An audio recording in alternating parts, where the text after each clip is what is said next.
Schedule కులానికి చెందిన వ్యక్తి మతం మారితే కులం వర్తించదు. అంతేకాదు సదరు వ్యక్తి ఫిర్యాదు చేస్తే అట్రాసిటీ కేసు కూడా ఇకపై చెల్లదు. ఈ విషయాన్ని స్వయంగా ఏపీ హైకోర్టే వెల్లడించింది.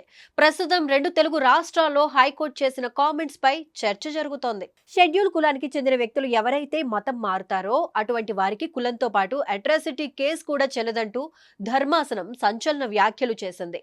బాపట్ల జిల్లా పిట్టలవానిపాలెం గ్రామంలో చింతాడ ఆనంద్ అనే వ్యక్తి హిందువు నుంచి క్రైస్తవ మతంలోకి మారి చర్చ్ పాస్టర్గా జీవనం కొనసాగిస్తున్నారు. అయితే ఆనంద్ చర్చి నిర్వహించడంపై అదే గ్రామానికి చెందిన రామిరెడ్డి అనే వ్యక్తి అభ్యంతరం వ్యక్తం చేశారు. దీంతో పాస్టర్ ఆనంద్ రామిరెడ్డితో పాటు మరికొందరిపై ఎస్సీ ఎస్టీ అట్రాసిటీ కేసు పెట్టగా ఈ కేసును కొట్టివేయాలని రామిరెడ్డితో పాటు ఇతరులు న్యాయస్థానాన్ని ఆశ్రయించారు.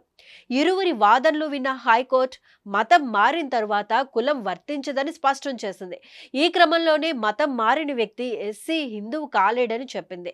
అలాగే అతనికి ఎస్సీ ఎస్టీ అట్రాసిటీ నిరోధక చట్టం వర్తించదని సంచలన తీర్పు వెల్లడించింది.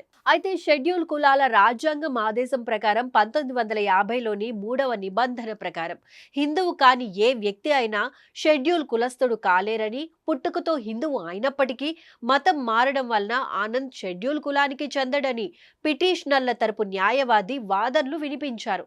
ఈ క్రమంలోనే అట్రాసిటీ చట్టంలోని సెక్షన్లు కూడా అతనికి వర్తించవని పేర్కొన్నారు. అంతేకాదు హిందూ మతంలోని కుల ప్రస్తావన ప్రపంచవ్యాప్తంగా మహమ్మదీయ క్రైస్తవ మతాలలో లేదని, అందువలన ఆనంద్ ఫిర్యాదు చట్ట వ్యతిరేకమని, ఫిర్యాదు కొనసాగించడం రాజ్యాంగ హక్కుల ఉల్లంఘన అవుతుందని వాదించారు. వాదనలు విన్న హైకోర్టు మతం మారిన ఎస్సీ వ్యక్తి హిందువు కాజాలడని, ఈ క్రమంలో అతనికి ఎస్సీ ఎస్టీ అట్రాసిటీ నిరోధక చట్టం వర్తించదని తీర్పు ఇచ్చింది.